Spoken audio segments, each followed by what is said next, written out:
c'est le but ultime de l'islamisation, la fin du processus. Ça commence au début, il n'y en a presque pas, il n'y a presque rien, et ça se finit, votre pays est intégré au califat. Et donc, comment reconnaître ce processus? Est-ce un fantasme?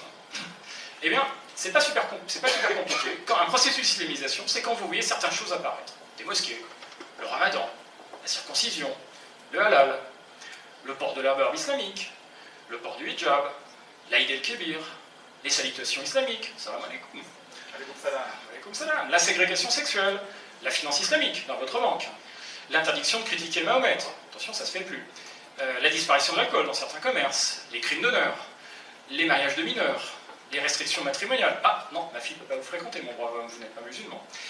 Interdiction de critiquer l'islam. Attention, vous êtes un méchant xénophobe. Les contestations des usages et des traditions. Ah non, Noël, c'est une fête de koufar. Les persécutions des apostats. La disparition du porc dans les magasins. Tiens, c'est bizarre, il y avait un rayon porc, il n'y en a plus. La ségrégation sociale.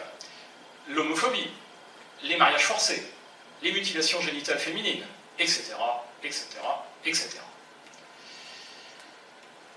Alors, il faut savoir que, aujourd'hui, dans le système légal, seuls certains de ces points, les crimes d'honneur, mutilation génitale, etc., sont des délits.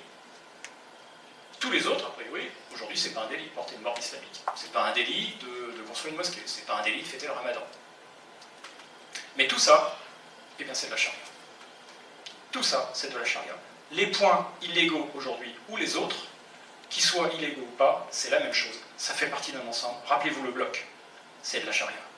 Quand vous voyez ça apparaître dans la société, vous êtes dans un processus d'islamisation de votre société.